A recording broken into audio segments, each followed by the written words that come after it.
Hey friends, welcome back to the Bald Booktuber. My name is Scott. It is time for a check-in on the month of September to see what I've been reading, what I've been watching, what I've been doing. So, yeah, let's do it. Started off the month with book number 5 in the Matthew Corbett series, which is one of my favorite ongoing series from Robert McCammon. This is called River of Souls.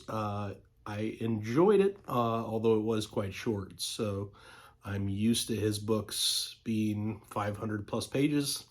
This was just barely over 200 pages. So it felt a little bit rushed in parts. I did like it quite a bit, but it is pretty clearly my least favorite of the Corbett novels so far. We'll wait for my wrap up for any kind of ratings or anything of that nature, but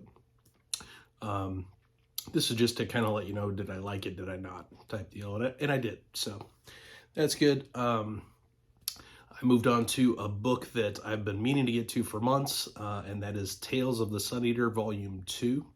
As you can see, very, very invested in the Sun Eater world. This was a list of short stories and a novella that came out, I believe, June, maybe? And I hadn't gotten to it yet, so quite good. It is available for a very cheap price on Kindle, so, and that's the only format that it's in. Do check it out, and I've been told that there are some important ties to Ashes of Man, which I'll be reading very soon. So I quite enjoyed it, even though short fiction is way not my thing. I do enjoy it when Rockio does short stories and novellas.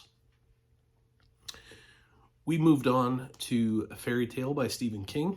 This was his brand new release. I read it on the day of release and a couple of days thereafter. We'll talk more about it in the wrap-up, but I think overall I was left feeling a bit disappointed in it.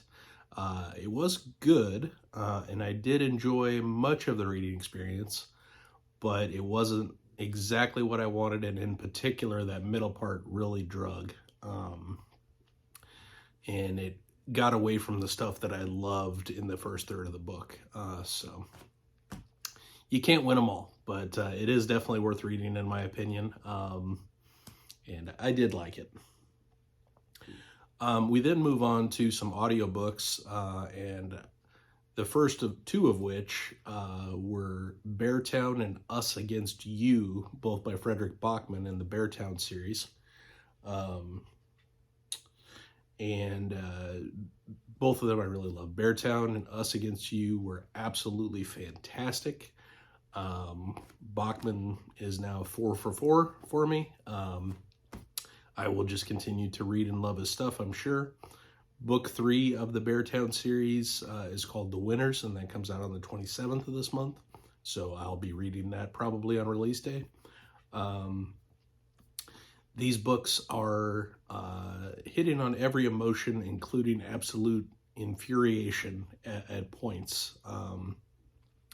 I won't spoil or go into why that is.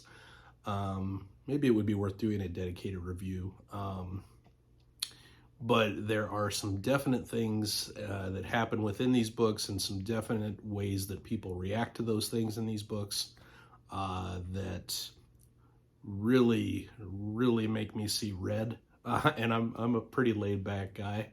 So, you know, if you want to be angry, these are good books with which to do it.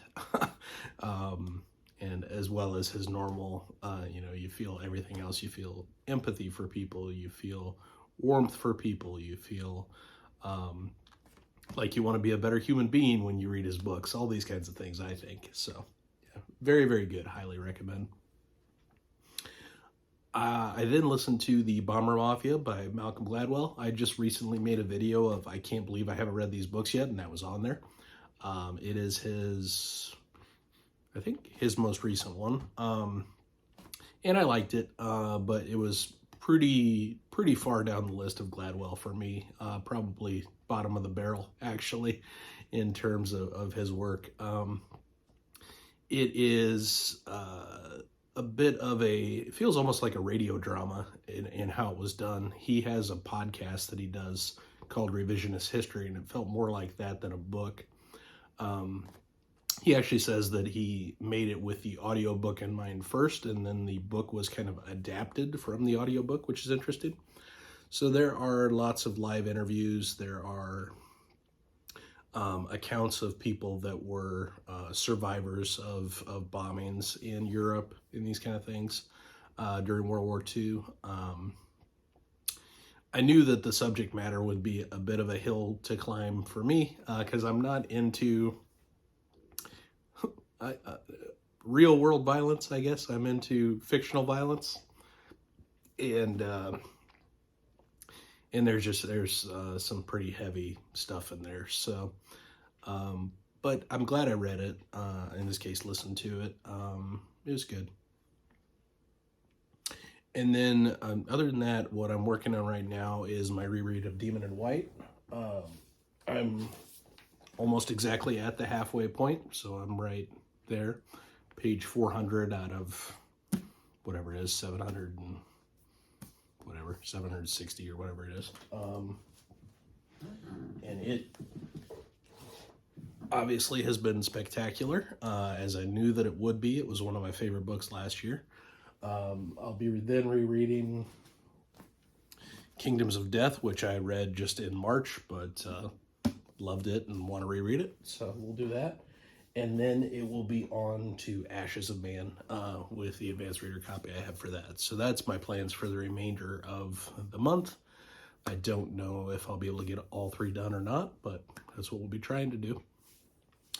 In terms of what I've been watching, I limit my TV time pretty significantly between reading and YouTube. I already have too much time taken up in hobbies, but I have obviously been watching House of the Dragon, which has been fantastic. I've been doing conversations weekly after each episode with Mike and Madison on Mondays on Mike's channel.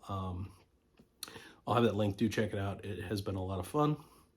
I have watched the first 3 episodes of Rings of Power, and I'm not disliking it necessarily, but I haven't been as captured or invested in what's going on in that particular show as I have been in House of the Dragon. So I shouldn't compare them, but I do compare them. It's the 2 biggest fantasy properties going right now, so I do compare them. Some of the visuals in Rings of Power have been amazing. Seeing Numenor on screen was amazing, but some of the character writing and dialogue and those kind of things just kind of take me out of it. And maybe they shouldn't, but they have been. So that's that. Beyond that, it has been a relatively straightforward and quiet month of September. Just enjoying what I'm reading, having a pretty good month. So I hope everyone else is having a good month as well. We'll cut this one a little bit short. And beyond that, publication order always, my friend.